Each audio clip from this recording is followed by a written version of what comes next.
La Oumma de YouTube, que la paix soit sur vous.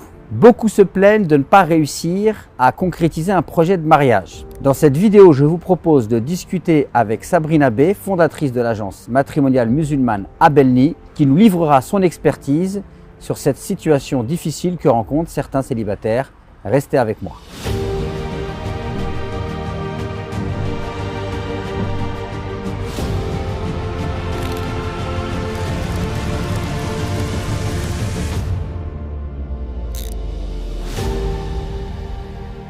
Sabrina, salam alaikum. Wa alaikum salam. Ravi de t'accueillir sur ma chaîne YouTube. Merci à toi de m'inviter.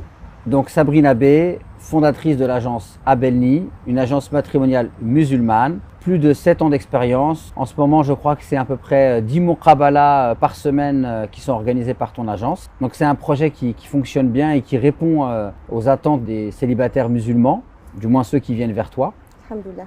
Alors toi aussi, je pense que tu es souvent confronté aux plaintes des célibataires musulmans. Quelle est ton expertise? Qu'est-ce qui fait qu'aujourd'hui ça bloque et que beaucoup de célibataires musulmans éprouvent de grandes difficultés pour se marier? Alors, depuis que j'accompagne les célibataires et que j'ai créé l'agence Abelni, je me rends compte que les principaux blocages sont les critères de sélection. C'est-à-dire qu'on a une idée préconçue de ce qu'on souhaite. Certains célibataires viennent avec une liste à la Prévert de critères et viennent s'inscrire dans mon agence en pensant que c'est un peu comme s'ils allaient dans un supermarché en m'énonçant tout un tas de choses. Sauf qu'on ne peut pas forcément réunir tout ce qu'ils veulent en une même personne. C'est un idéal, c'est quelque chose qui est inatteignable. Et parfois même, les critères sont carrément impossibles ou excluent de fait énormément de personnes. Par exemple, quand quelqu'un vient me dire « je souhaite un homme qui fasse plus d'1m78 », est-ce que s'il a 1m77, je te le présente pas? S'il est super, qui colle dans le mode de vie, la vision du couple, de la famille, la religiosité, je te le présente pas. Eh bien, elle me répond « non, tu ne me le présentes pas, je t'ai dit 1m78 ». Et je saurais le reconnaître, hein. J'ai un œil vraiment aiguisé, je saurais le reconnaître. Ça, c'est certains points bloquants. J'ai eu la même chose chez les hommes, hein. Là j'ai parlé des femmes, c'est tout à fait pareil. C'est-à-dire quand on a des critères chiffrés, même sur l'âge. Elle a 30 ans, elle dit « je cherche un homme jusqu'à 39 ».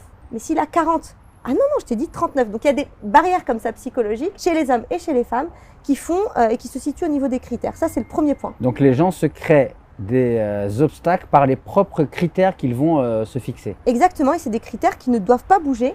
Et donc on passe à côté de plein de gens potentiellement. L'autre problème, c'est l'image qu'on renvoie. Souvent, on n'est pas en adéquation entre ce qu'on est et l'image qu'on renvoie. Et donc, il y a tout un travail à réellement faire si on veut avancer vers le mariage. On entend souvent des gens dire « oui, mais j'attire pas les bonnes personnes » ou « je rencontre pas les bonnes personnes ». En fait, tu attires et tu rencontres les personnes qui vont être attirées par l'image que tu dégages. Donc, si cette image-là ne te convient pas, il faut la retravailler. D'accord. Est-ce que tu as un exemple précis? Par exemple, les femmes non voilées, elles sont souvent victimes de ce préjugé qu'elles sont moins pratiquantes que les autres ou moins à fond dans la religion. Et donc, des fois, c'est ça qui leur fait défaut et elles sont un peu victimes de ça. Mais parfois, elles ne mettent pas aussi en avant ce côté-là, en fait, de croyance. Le côté spiritualité, le côté spirituel, en fait. Religieuse. Exactement, alors qu'elles l'ont. Mais c'est comme si l'image qu'ont les autres d'elles, elles se collent à cette image-là au travail, etc. Et ce que je dis souvent, c'est attention, on doit être cohérent et cohérente tout au long de sa vie, parce qu'il suffit d'une personne que vous allez rencontrer même dans le travail, elle peut potentiellement penser à vous pour un cousin, une amie, un copain. Et même des non-musulmans peuvent être un moyen de rencontrer un musulman. Vous voyez, donc en fait, c'est tout le temps qu'il faut être conforme à ce qu'on est vraiment. Et ça, c'est un travail de tous les jours. La troisième chose que je constate aussi, c'est que les personnes viennent me voir des fois en mode j'y arrive pas, ça fait des années, et là, t'es mon dernier espoir. Ah non, je suis le dernier espoir de personne. Moi, je suis une cause parmi d'autres. Et il y a plein de causes. Moi, je fais souvent le parallèle sur le fait de chercher quelqu'un pour se marier avec le travail. C'est-à-dire que quand on cherche un travail, on peut pas me dire j'ai juste mis mon profil à jour sur LinkedIn et c'est bon. Non, il y a tout un tas d'actions à faire pour trouver du travail.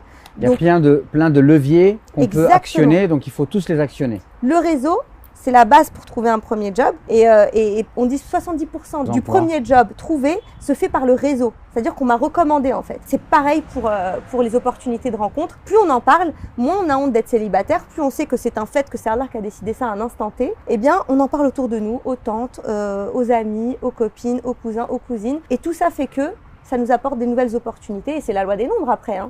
Donc si on veut continuer à bénéficier de ton expertise, je crois que tu as une chaîne YouTube? Oui, Sabrina B. Vous pouvez retrouver pas mal de vidéos, des conseils pour les célibataires, pour les aider à avancer sur la route du mariage. Donc on vous mettra le lien de la chaîne de Sabrina B en barre d'infos. Quant à nous, j'espère que cette vidéo vous aura été utile. N'hésitez surtout pas à la partager à votre entourage si vous la trouvez utile. Je vous invite donc à liker cette vidéo, à vous abonner à la chaîne et activer la petite cloche. Et je vous dis à très vite pour de nouvelles vidéos.